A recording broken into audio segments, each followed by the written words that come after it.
Hello and welcome to Pods Like Us. I'm Martin Quibell, known to my friends as Marv, and this time I'm speaking with Amanda from One Nothing. Hey Amanda, thanks for speaking with me today. Thank you for having me. It's great to be here.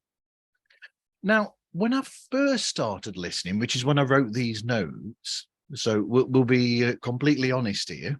Yeah. When I wrote those notes, I'd listened to one episode, I think, and I've listened to 3 since. Okay. And 3 others, so I've listened to 4 in total. Hopefully they're And getting better as you go. yeah, I did the mistake, I think, of listening to one early, then one later, another one late that was from later, and then another one that was episode 2. And I thought, you know, if I'd have listened to them in order, I'd have seen the Progression of audio progression of the audio. Yeah. So for anybody who's read that latest blog of mine where I mentioned about, because I said something about the Isadora Duncan episode, I put, it's a shame that the sound quality is so low, because I said the quality of the actual what you're talking about is top rate, and that's what I said in my blog. You know, the actual information that is in there is really quality product. It's just the sound that is a bit of a problem on that episode too. No, I totally understand. But if you turn your volume up enough, you'll get a really good episode about the dancer Isadora Duncan. Well, thank you for that. I appreciate that the work went into it. We just did not have the tech, unfortunately, as baby podcasters, and we paid for it with the first couple episodes that are out there for us. But it does get better as you go if you stick with it. We do improve on our technology and get a little better sounding. Here's a quick fix for you. You could get a piece of software for the older episodes. You could get a piece of software that's called Levelator. Okay, Levelator. Okay. And if you put that whole episode through LevelAtor.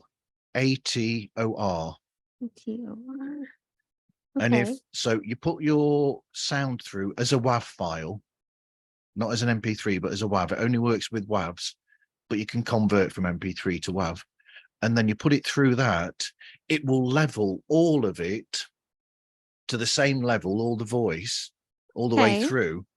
But then what I do is when I've done that with sound, I will knock off about 3 decibels or something off it because it's really loud otherwise. So you just make it a nice, comfortable volume so it's not distorted.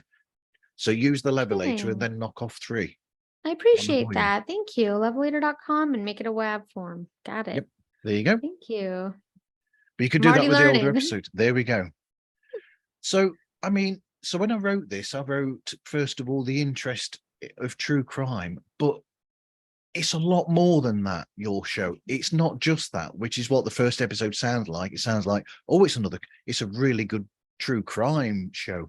But then later on, you've got these, for instance, the interview that you did with the police officer from New York, who then went to become a police officer in Florida, I think.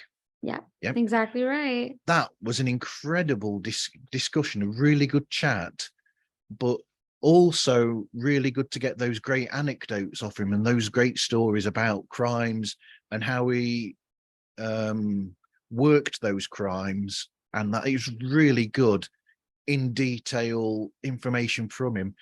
And he was also giving the information away. It felt comfortable because it was like he was giving information away without you even saying. He'd go, oh, I'll just tell you about this. And you're like, well, you know, it's like I wasn't turning him down. As a podcaster, that's gold. I know. Like, yeah, go on then. Just go. That's what I'm after. You know? Yeah. No, I absolutely agree. So yeah, it's a lot more than that now. How would you explain the show to people? So we don't really fit into any one genre. And like you said, true crime probably is what we would fit best if you're looking at like Apple categories, but we ultimately just focus on fatalities. So typically that'll be animal attacks, which, we kind of rotate through between animal attacks, murders, and freak accidents.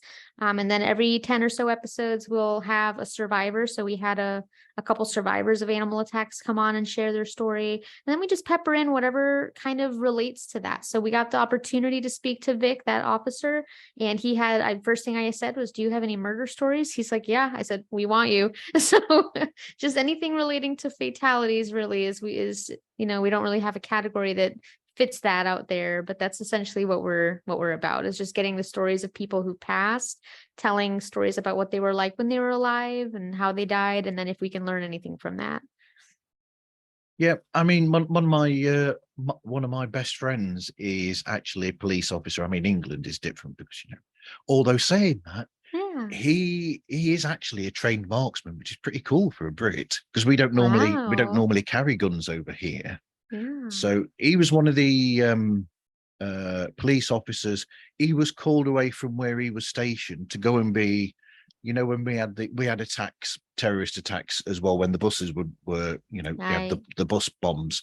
do Uh, recall that. Yeah. and so my friend was relocated from where he was based in Bath. He was relocated to London to be a sharpshooter, essentially, No just in kidding. case. Yeah. So I think Good for he was him. stationed there for a few months, but yeah, he was saying to me that he said that when he did his first walked in on his first death in the thing, he said it was like completely different to what you see on television or any of these shows or whatever. And he said he just, yeah, it sounds disgusting, actually. Yeah. Yeah, I've seen a little too much in terms of crime scenes and stuff and doing research for a lot of things. So I've seen a lot of not fit for television kind of imagery, and I can only imagine what it's like to witness that in person if it's that emotionally scarring to just see a photo of it. So those people, I appreciate them for what they do and how they're able to walk around even half normal with all of that in their head. It's truly amazing. It's a sacrifice. It really is. So what do you think it is about? Because we're not going to beat around the bush. There are a lot of shows that go under that, they call, it's like you said, people pigeonhole podcasts. So Mhm. the pigeonhole of true crime, there's a lot of it in podcasting. But like I say to people, it's the individual presenters of shows and the people creating those shows that make shows, be listened to by people, because what people are listening for, they're listening for the information and the details and that, the great quality there, which yours has got. But at the same time, they're listening for people that they can, in a sense, almost get on with. And they're listening to that person and how that person approaches, all these people who do this show approach it. So what do you think it is about true crime that makes it such a large, show, where Yeah. there's so many shows? I think a lot of it is just the factor of humans always wanting to have an answer or an explanation to something. And there's just so many stories out there that are forgotten. There's so many unsolved crimes. There's so many crimes that are just completely baffling and that are just totally heinous. And I just think it's human nature to be curious about what it is about somebody who can commit those things and how that differs from, I don't want to say normal people, but people who don't have violent thoughts or, any intention to want to hurt other people. So I just think it's just that there's so many people that are interested in it that it became almost like a niche where everybody feels they have something they can add to the conversation, which I think is great. I mean, there's more than enough cases to go around of all types. And it just seems like a lot of times there's the main ones that are kind of repeated, but there's all these little tiny cases and murders and fatalities that some of them have never been heard by our generation or even the generation before it. So it's kind of refreshing to bring some of that back and to showcase somebody who maybe passed, 80 or 100 years ago that people forgotten about. So I just think there's so much that there's nothing old. I think if it were a finite category where everybody was like regurgitating the same stories, I think it would fizzle out and be old because it's, just such a limited topic. But because there's so much to talk about, I think it's just everyone has something that they can add to it. I love it. I listen to a whole bunch of other true crime podcasts, and both for entertainment and to kind of like learn new things. But I love the topic. It's exciting to me kind of to enter that. Yeah, I mean, like you said, there's so much scope there. For instance, I mean, I've already spoken with B. Nicole. She's been on my show. She does a show called Buried on the Tundra, Oh, okay. and that is all just about these crimes that have happened and these murders that have happened in Alaska alone. Oh, And I bet that's and so that's been going for about 3 years. And she's wow. Just off of Alaskan murders. Just off of Alaskan murders. Wow. And although she's been off for a while because she got married. Congratulations. Oh, congratulations. That's sweet. I haven't heard of them. I'll have to look them up. What's their name again? Buried on the Tundra. Buried on the Tundra. Yeah. Always looking for new, interesting, unique true crime things. So thank you. And congratulations on the wedding. It won't take too much time. They're only 10 to 15 minutes each. Oh, I love it. Quick, easy. Love it. A good show to catch up on. Yeah, good for when you're driving and can't devote the full hour. Yeah. Just leave it playing and drive and listen to the episodes one after the other. Job done. Scare myself in the dark. Have nightmares of being buried somewhere. Probably. That's not a subject I thought I'd be bringing up. So what was your inspiration for starting this show then? Oh my gosh. I wish I had like a more like soul fulfilling explanation for this question, but I never listened to a single podcast before about a year ago, like ever in my life. It just was something I never thought I'd see myself into. I like reading and I like television, but I'm like listening to somebody talk. Who wants to do that? So I found my first podcast by accident because I got a new phone and the Apple podcast was already on it. And one thing led to another. And I found this podcast and they're called Tooth and Claw. It's an animal attack podcast. And I was like, oh my gosh, I didn't know that you could have podcasts where you can actually share information about animals and talk about things you're passionate about and that people are receptive of that. So there was a few, I ran through their whole catalog so fast and they have like 100 and something episodes out. And I ran through them all so quick. And then I was like, oh gosh, there's so many things that I want to know about that they haven't talked about. And I was like, it's going to take me years if I'm waiting for them to report on every story that I want to hear. So I just kind of decided why not to start one myself and talk about what I'm passionate about, which is, I do love animal attacks. I also love freak accidents and some murders that have that kind of peculiar shock value to them. Those are most interesting to me. So I just figured I would start a podcast because if anything, even if nobody listens, I'm still learning about these cases that I want to learn about. So kind of boring, but yeah, I just on a whim. It's not really. I mean, if you think about it, it's almost similar to these people that have have theories. I was saying to somebody, we're on about the conspiracy theories of, there's this and this. And I think I was saying to the person that for a lot of people, I think there's this almost innate need to look into something and try to work out what happened, how did it happen, and it's almost like everybody's their own little detective in a little sense. Investigator. Yeah, their own I investigator. Completely relate. I'm very much, I want to get to the bottom of it. I want to know the details. I want to know what happened. I'm very much that way. I do think sometimes that people make up these or come up with these things just because they want.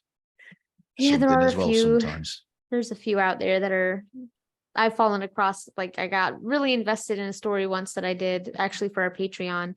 And I probably did 3 hours of research into it before I discovered that the video I was researching didn't actually belong to the case that I was researching, that they were two separate incidents entirely, but the media had reported it wrong for so much that it was like 3.5 hours of research. And I was like, oh my gosh, all down the drain because this isn't even the story. But I was able to twist it and include both stories and explain how the media also messed up in reporting that. So it was kind of interesting but I need to know the story. I need to know, I don't just listen to a newspaper article. I need to know facts. I need to know witness testimonies and court documents. And I'm weird about needing to know. It's a very literal case of these memes where you find like the members of Queen on a photograph and it says the Beatles underneath. I know it's stuff like that. And if you didn't know, you wouldn't know. So I hate that. And the world of AI where you can't even tell if it's a photo or a computer image, I'm so unhappy with that development in our technologic process. I had a group chat with a lot of podcasters about that. A few months ago, we had a group chat that's on my feed that's all about AI. And one of the guests was somebody who actually creates podcast using AI voices. I've heard of that where you just type it out and have them read it out. I've considered that because I don't exactly feel like I have the best voice for audio format. Maybe it's a personal thing, but I don't love it. But I don't think that you can convey the emotions and the humor and the little nuances that we do in human speech with AI. I just don't think it's at that point. I think it can read from a script okay, but I think it's not going to be able to deliver those dramatic pauses and the subtle nuance, before a climax of a story. It's just there's little things it'll miss, in my opinion. It's a hot topic at the moment, is AI. It is. It caused a lot of problems for the actors' unions. Artists too, they're having their work replicated and without any kind of royalties for it. That's sad. Yeah. I mentioned on that show there was somebody who was it was filmed in a studio or something, or was it, or he recorded some dialogue in a studio for he was the voice behind one of the Power Rangers or something.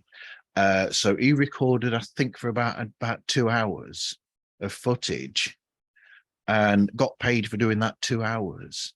Wow. And they were saying in this piece about it that those 2 hours were used in 3 films and a couple of seasons of a television series, but he only got paid for 2 hours work. It's not fair. No. If he's being paid at all is even a miracle, because I think I read somewhere that all of, at least in graphics, all of the artificial intelligence art that's out there is collected and pooled from millions and millions of artists' work. And that's how it pulls these details to be able to make so the photos might be original, but they're collecting themes from people's art who aren't being compensated for it. So I don't like AI anything at this point. I know it probably has its place and advantage in society, but I don't think it's in entertainment or art in any form. I think that's the one thing we have as a species for self-expression. So don't take it from us. That's true. That is true. So have you explained the history of the show in this? Yeah, you've done that history of the show in description. So how has the show evolved then from what it started to where it is now? It's evolved in a number of ways. I mean, when I started this, I really didn't anticipate it going anywhere. I did not think that. I read all the statistics that, typically podcasts don't last more than 20 episodes and they don't get so many, downloads, and they're not met with as much support. And we started with nothing. I had a junky old 15-year-old laptop. I had no microphones. I had no headphones, and we just completely wung it for the first one. And I mean, you can literally hear my neighbors fighting in the background and like cars driving by. And it was funny, but I left it because I was like, if anything, I want this to document like what the journey's really like for someone who's entering this. Yeah. So as much as I hate my first couple episodes and I wish I could remove them, I leave them up because it does show our growth throughout the show. And so for people who might listen to that episode first, they may be dissuaded and turn it off, and that stinks. But for people who stick with it and listen to more, they're going to see our growth through the show. And so we got new technology, better microphones. We've learned how to edit better and how to control the variables when recording, and knowing kind of how to compensate for, those kind of issues like background echoes and electrical hums and things like that. And then just the support that we've seen. I mean, we're not by any means like a big and famous up and coming Apple listed, we were on Apple, but we're not like recommended or anything, but that's okay. But we actually wound up number 1 on Good Pods for 2 or 3 days in a row, above Dateline NBC and above Morbid and all of these really big names. So even though that was it's a tiny site. So it's not the Oscars by any means, but it was a huge accomplishment just for us because it was our list that we were on that we made number 1. And it's just exciting, and it's like a motivation to continue. So people are receptive. We have a really great tight-knit community of people who are extremely supportive. I have co-hosts that have joined me through the time. I picked up Rachel, my first co-host, and then a few episodes later, I met David and he started co-hosting. And now we have a really great show where we just laugh and have a good time. And then we tell some really traumatic stories, but we're free to feel our feelings. We're not of the feelings that because we're discussing death, we can't laugh or we can't make jokes. There's parts of death that are just going to be funny, and we allow ourselves to feel that, and we allow our listeners to feel that without judging them for laughing at anything. I mean, it's traumatic and it's devastating. We all acknowledge that. We know that, but it's okay sometimes to chuckle at some of the funnier parts. Yeah, it's a bit like news shows, where on a news program you get like, oh, here's the sad news, here's this, and this, and then at the end you get and finally, dog on water skis. Exactly. Awesome, So I like to say that we may bring you down a little, but we bring you back up before the end. So that's why I loved that Patreon episode that you put on your normal feed, where you've got like, it's very serious for the most part and a bit sort of it's scary actually in some parts, and then but then you get to the end and you've got that really fun game where you're trying to tell a story. So one person says one thing and then the other person has to carry on from there, and it was hilarious. Oh my gosh. And we've got probably 12 games that we rotate through that we play on Patreon. So it's a really good time, and we always have a guest on, and it's usually one of our followers or supporters on social media, but sometimes it's a friend like Tommy with Let's Get Freaky. And it's just so fun to bring them on and to, we all learn about something together, and then we just have some laughs and some good times. And that's basically what our main episodes are like too, but we don't play as many games. Well, I know that Tommy's lawn must be very tidy because he keeps mowing it. All day long. It's all he could think about. So how do you decide what topics that you're going to talk about? Oh, just honestly, it's things that I find over time on different social media. I'm in a lot of like Reddit threads. I'm in a lot of, I don't know. I think I can't remember, the algorithm on my social media is just set to produce that for me now because it knows it's just what I'm interested in. So I'm just constantly getting videos pushed to me of animal attacks and stories about freak accidents. Occasionally a listener will write in and recommend something that I haven't heard, and we'll do that as a story. But if it interests me and somebody died doing it, it goes in pretty much. So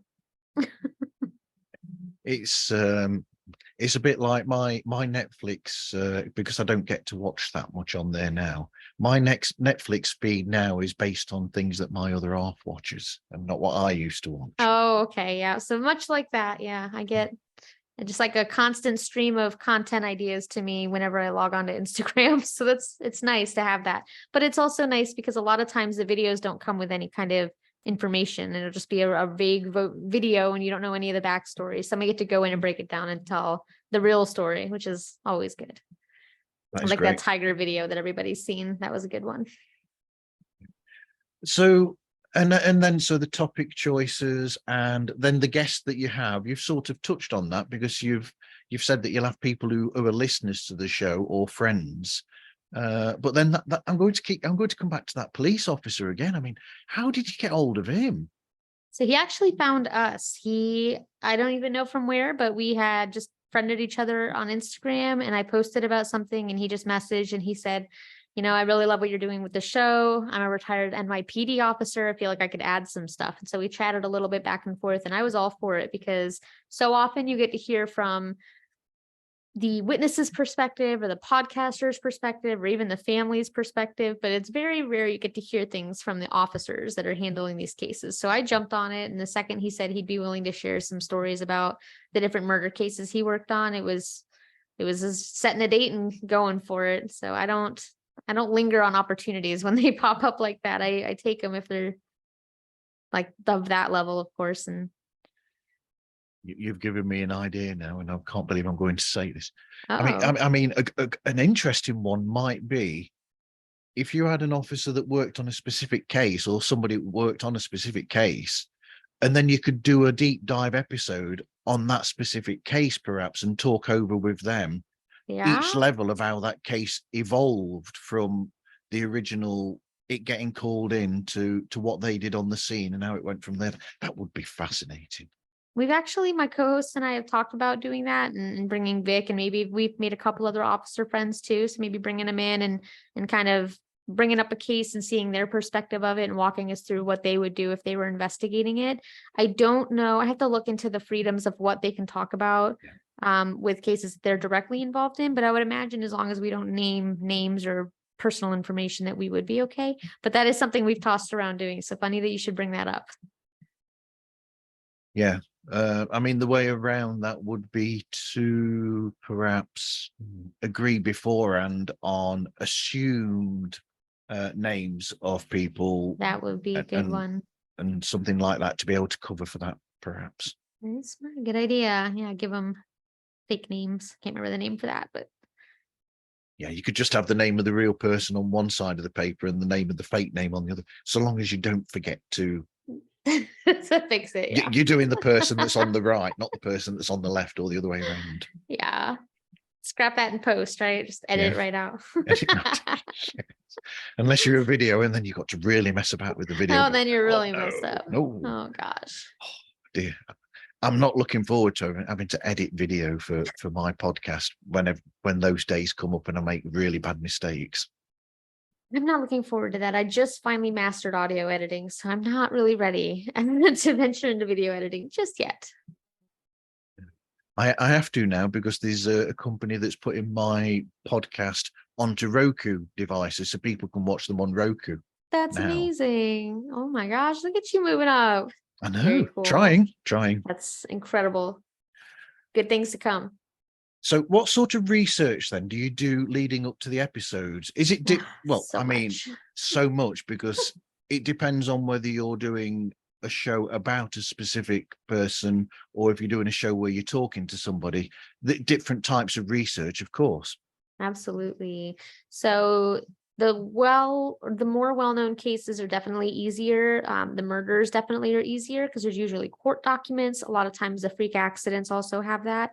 The animal attacks are tricky because a lot of times you're just going off of circumstantial evidence and we have no idea what their final moments were like or what really transpired. So I do allow some freedom with those cases. I don't misrepresent facts, but I'll often, prelude by saying we don't know what happened, but it probably went something like this. And then I'll kind of create what more than likely happened. For research, I try to find like a really good peer-reviewed source like Wikipedia, and then I'll write down the facts and then I'll cross-check them. So if I don't find that fact listed on any other credible source, I'll scrap it and I won't include it. But if I do see it repeated somewhere else that's credible, I'll include it. The hardest thing is for these incidents that happen in non-English speaking countries because their media doesn't report in English. So having to find media articles in other languages has proven challenging, and it's an arduous process. But I've used Google Translate to kind of type what I want, and then I translate it to the language, and then I search that language, translate every article that pops up in the results till I find something that sounds like it's the case I want. So it's arduous and it can take hours, but I'm proud of saying that all the information that we compiled is from like legitimate sources that's been repeated more than once, and yet we haven't been called out for any mistakes that we've touched on as of yet. If we ever do, I'll be more than happy to make a little correction, but so far we've got a pretty good track record of not really getting any facts wrong. Google Translate is a good AI that we use sometimes, although sometimes it does make mistakes. It does make mistakes. Yeah, it can't be 100%, but it's a helpful tool when you're just trying to figure out what articles are relevant to the case that you're researching. So yeah, all you're doing basically with that is you're looking at the information and then you use that information for your research. And it's like myself, I might come up with things for my show and things, but I don't say it verbatim. I sort of like use it to base what I'm going to say around that. So. Yeah, constructing the story with facts. And then if there's anything unknown, I'm very transparent about that. I will outright say, I don't know, or I didn't look into this, or I couldn't find anything on this. And so I do try. That's probably my other biggest priority above just being entertaining, is just making sure that whatever we're putting out there is accurate. Because I would just hate for something that I say, somebody believes it and gets a fact wrong and hurts somebody over it, or hurts the feeling of a family member if they were to listen. So I'm really diligent in making sure I get all my facts correct and that we're respectful about the victims, but everything else is fair game for humor. So how do you actually record and then edit the show? So right now we are using Podcastle, which is like a web-based recording app. We are probably looking to change that because we haven't really been super happy. We do have the paid version and it's not really indicative of the money that we're spending. I don't find it worth it. So right now we're still using them for the time being with minimal issues, but we're looking to find a web-based recording app that meets our needs that has 0 issues in a perfect world. So we're in the middle of that. But right now we still use Podcastle. Yeah, I'm sort of, I mean, mine renewed itself with Zoom for recording. That renewed itself in a sense. I wish it hadn't in a way, because I'm having problems with Zoom. Oh In the fact, no, I was just going to only in ask the you how you fact, like Zoom. only in the fact that you might get separate feeds, but those separate feeds are recorded sort of from this end in essence. So if you get a problem with the signal from anybody that you're talking to, you still get a bad signal. Whereas if I'm being honest, if I could, I'd have cancelled the contract with Zoom and I might have gone to Zencaster instead, because with Zencaster, you get a clean feed that's directly from each person's own device. So that way you don't get any signal degradation at all. You get like a really clean signal from everybody, and that's on the video and on the sound as well. So I mean, that would probably be a better option I've in looked into essence. Zencaster. Yeah, I've definitely looked into that. I don't know if Zencaster allows you to edit right in there. I haven't looked that much into it, but if it does, that's definitely a contender. But I just want a website that I can record and edit all on the same platform, and it doesn't have hiccups or drop people or delete random segments of audio. So we haven't really been thrilled with Podcastle nor their support, if I'm being honest. They leave some things to be desired in the customer support side. But I hear that other people have really great experiences. So best power to them, but I do not have good experiences. You've got Riverside as well that some people use, and there's some other I tried ones as well. Riverside and that one also was problematic, so I didn't go back to that. And I was actually thinking about Zoom, but now that you're having issues with Zoom, I don't know that that's a contender either. So there's It's just so only, many out yeah, there. yeah. It's only a problem if there's any signal problems with any of the guests. That's the problem, or with your own signal, which I sometimes do have as well. Sometimes. Pretty good about like our host signal. It's just you can't control our guests. Sometimes they use their phones and sometimes they're using Wi-Fi, and I hate when their audio goes out and you have to restart the whole recording room just to be able to continue recording. So it's obnoxious and it's a time waster. And I just would like to make sure our guests know that we respect their time and not make them jump through a bunch of tech hoops just to record with us. Yeah. That's why I try not to get people to use stuff where they have to download software to be able to join a chat with me, really, as well, which you wouldn't have to on Zencaster, or well, you don't have to on Zoom, really. You could just join in the browser. Same with, so here we go then. So here we go. I'm looking forward to this. So standout shows and moments. Then that'd be an interesting one. Which ones are your? It's like asking which one's your favorite child. Which one is your favorite episode then, or which episodes or moments from the show stand out? So that is such a loaded one. So I have 2 kind of answers, because if you're going by all episodes, all types, our Survivor episodes are absolutely phenomenal. The first one that we did on episode 10, we talked to Jeremy Evans, who was mauled like 3 times by a grizzly bear in the Canadian outback and was mauled within about half an inch of his life. And I'm not exaggerating. He was extremely amazing to hear him recount the tale, how he survived, what went through his brain. And then just recently for our 20th episode, we sat down with Kristen Yalder, who was attacked by a hippopotamus while she's like a wildlife photographer and she was in Africa. She got attacked by a hippo. So that was phenomenal. It's just meeting these amazing people, these human examples of just endurance and strength. And they have the brightest attitudes and they joke and they laugh. And I'm like, even on my worst day, on my best day, I'm not near as happy as they are on their worst. They're just tremendous, amazing people. So it's really cool to sit down and talk to people like that. But if we're going by just our fatality episodes, the Tim Treadwell episode is probably my favorite, just because I've been met with some serious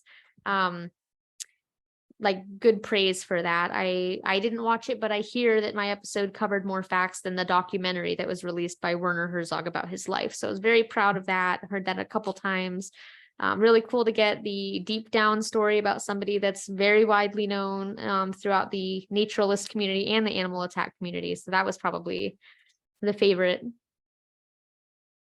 So what have you got coming up then that you're really looking forward to? And have you got a dream episode? A dream episode. Well, probably a crossover episode with the Tooth and Claw guys, because it would just be really cool for the people that inspired me to start a podcast if we did some kind of had them as a guest. That's way in the future because they're like big time podcast guys. But that would be super cool. Otherwise, every 10 episodes we have survivors. So I'm really looking forward to whoever we line up for the 30th episode. I'm really excited for some new themes that we have in our Patreon, and we just opened our Patreon on Halloween. So excited for that to potentially grow. I say potentially with a very hopeful twinkle. So yeah, just kind of advancing and growing and continuing to meet really cool people throughout this endeavor. So what was I going to say? You know, we've speeded through all of this, and I know.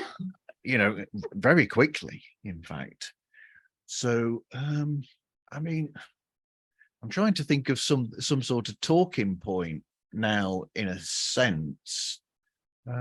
So let's go into the thing with it. So what is the difference then? Is there a difference between what you're putting out in the normal feed, and if people follow you and join your Patreon page, what are they getting on there that, dare I say, that they're not getting in the normal feed? Of course. Well, they're getting a lot. So we put a lot of thought and effort into our Patreon tiers. The difference between the main episodes and the Patreon episodes is our main episodes are structured completely different. So we always start off with interactive things. We'll have a guest. We'll talk to them a little bit. We'll talk about our question of the week. We have listeners that will respond to that. So we'll talk about their answers. We will go into the story. We'll tell the joke of the day. We'll all those kind of structured segments. So for our Patreon, it's a lot different. We don't have those segments. We have, in place of those segments, we have games. And so, like you said, the game that you listened to, which was Alphaholics, which is having a conversation where the first word of every sentence is an ascending letter in the alphabet. That one tricks people a lot. We also play games like have a conversation where you can't say the letter C. We have games where you have to listen for somebody to say wow during the episode. I mean, Mad Libs, we have just a ton. It's kind of like Whose Line Is It Anyways, if you've ever seen that show, or they have just ridiculous little games. So we'll play some games and we get to know our guests, and then we also tell a story. Our Patreon stories are a little harsher. A lot of them are a lot gorier than what we put on our main episodes. So there's some really well-known cases that are really disturbing and have like video evidence and stuff like that. And we'll post that on our Patreon just because those are still things that interest us. But sometimes I feel like that goes a little too much for the general public.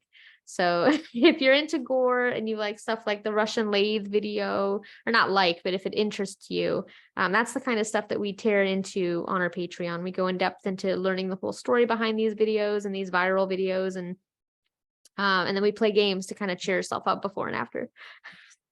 So what sort of frequency are you releasing all these? Because I mean, you put you're putting out a lot of. There's a lot of products. Out a lot. It is. Our main episodes are bi-weekly, so they only come out one every 2 weeks on Tuesdays, and then our Patreon episodes come out every Friday. So if you're on Patreon, you get every 2 weeks a double whammy, and then one to last you until the next. We also have tiers including like merchandise, behind the scenes content, Discord channel access. We have, as you could tell, like merchable, tangible stuff. Eventually down the line, we'll be looking at merch, although that's going to be a couple months out yet before we determine who we're using for that. But they all have their own different incentives to want to join, for sure. There's some good ones in there. Okay, so what advice would you give to somebody wanting to start their own podcast? I would say don't let any blockade, like a physical blockade, stop you. So don't let the fact that you don't have all the money to buy tech and you don't have the nicest equipment, or I mean, that stuff is all things that you'll learn as you go. I don't think you should sit on a passion and wait until you have the money to fund it. I think if it's something that you have an interest in and you want to do it, just do it. And you're going to find people, regardless of what the issues are, that like what you're putting out there. And they're the ones that are going to motivate you to do better. And so that when you are able to afford that new microphone, or you are able to get that new computer, you can do so. And you've already learned a little bit into podcasting. So you can start out at a much better place than if you spend all this money on getting a tech and then you sit down, you don't know how to use it. So that would be my advice, is just don't wait. Just if it's a passion and it's something you want to do, just start it and let it take you where it takes you. Yeah, because like I said about your own show, you started with very little tech wise. Very little. But as I said, you've got the content there, and I thought this is really good content. Like I said, it's really good content that at the beginning, but very difficult to hear what you were saying. But we're gonna fix that now that I got. That's all fixed now. That's all fixed now. It's much better quality now. But yeah, so, and I still say that if people are interested in quality, product, then sometimes they'll let go of the, they'll go, well, okay, the sound's not brilliant, but it's a quality show.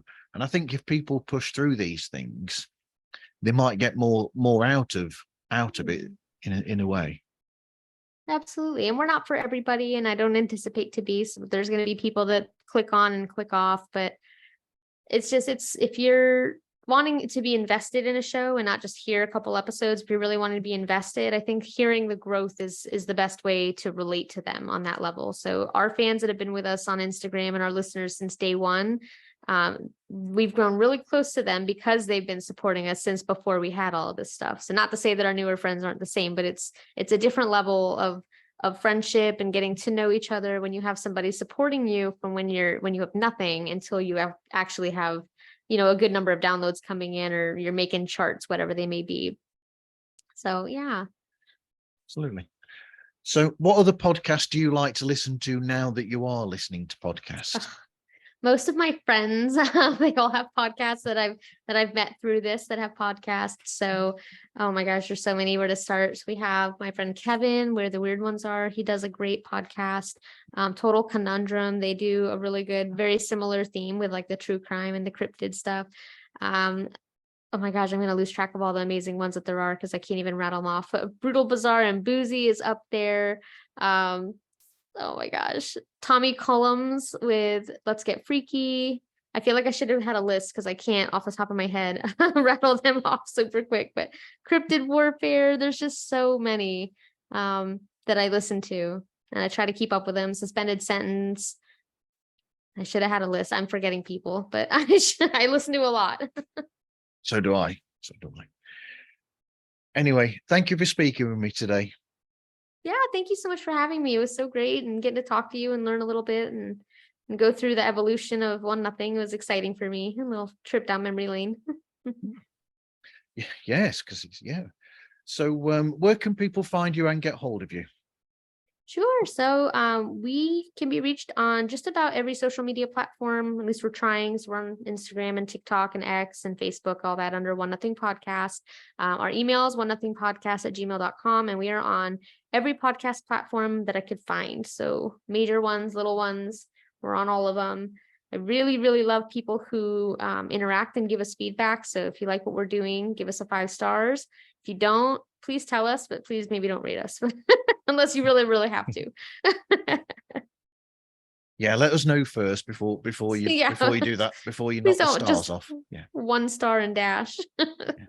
Oh, that's harsh. I know. Like, at least give me feedback. Yeah. If you're going to do that, just don't listen and don't bother giving us a rating at all. I would appreciate it. Ratings matter. They do. It's what helps people choose what to listen to, and it helps boost podcasts up so that they're more noticeable in the libraries. So those help the most. So thank you for anyone who decides to head over and give us a little nice review and a nice rating. I appreciate that. Okay. Thank you for speaking with me today. Thank you for having me. Thank you. You can find Pods Like Us on Facebook, Instagram, Twitter, TikTok, and Threads. And you can contact us through podslikeus@gmail.com. And since we've mentioned Patreon, I'll mention it this time. You can also find Pods Like Us on Patreon where you get extra bonus bits and pieces for the small amount of £1 a month. I've only got one level and one tier, and it's just that. That's all I've got at the moment. So hey, if it's working, it's working. So, no hate. No hate. Anyway, thank you everyone for listening, and hope you listen again to another episode of Pods Like Us.